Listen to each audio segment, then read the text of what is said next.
اعوذ باللہ من الشیطان الرجیم بسم اللہ الرحمن الرحیم رب اشرح لی صدری ویسر لی امری واحلل عقدۃ من لسانی یفقہوا قولی۔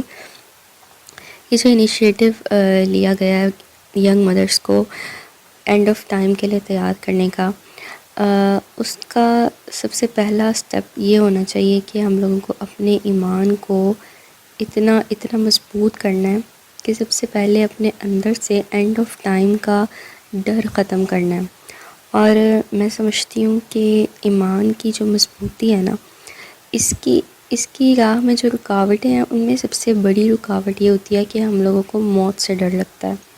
تو سب سے پہلا جو سٹیپ ہمارا ہونا چاہیے وہ یہ ہونا چاہیے کہ اپنے اندر سے موت کا خوف ختم کرنا ہے،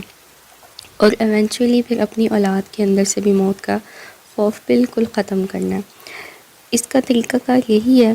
کہ انسان جو ہے نا، دن میں ایٹ لیسٹ 5 دفعہ آپ یاد کریں کہ آپ نے اپنے اللہ سے ملنا ہے، وہ ٹائم آنا ہے۔ ہم مسلسل ایک سفر میں ہیں،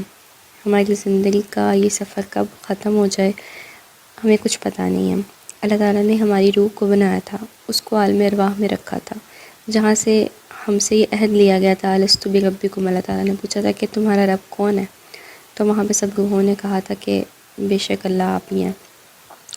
تو اس وعدے کے ٹیسٹ کے لیے پھر ہماری روح کو ایک جسم میں ڈال کے زمین پہ بھیجا گیا۔ کچھ دیر ہم نے اس زمین پہ اسٹے کرنا ہے، اور پھر دوبارہ سے ہماری روح کو لے جایا جائے گا یہاں سے عالم برزخ میں،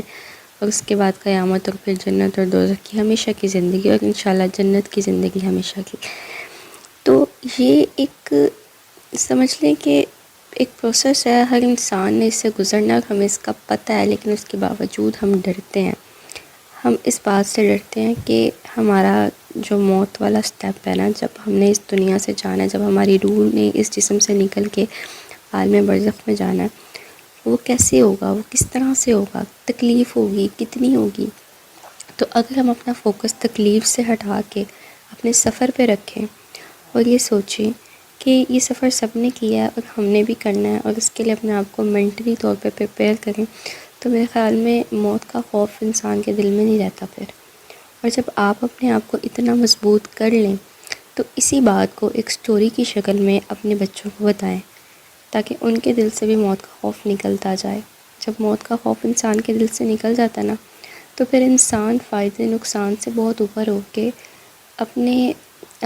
اسلام کی، اپنی امت کی بہتری کے لیے بہت کچھ کر سکتا ہے، کیونکہ اسے پتہ ہوتا ہے کہ مرنا تو ہے ہی، زیادہ سے زیادہ کوئی ہمارا کیا ہی نقصان کر لے گا، کیا ہی بگاڑ لے گا۔ تو ہم نے حق کی آواز بلند کرنی ہے، ہمیشہ ہم نے حق بات کہنی ہے، حق کے لیے بولنا ہے۔ یہ سب کچھ ہمارے لیے بہت آسان ہو جائے گا اگر ہم اپنے دل سے موت کا خوف نکال دیں گے۔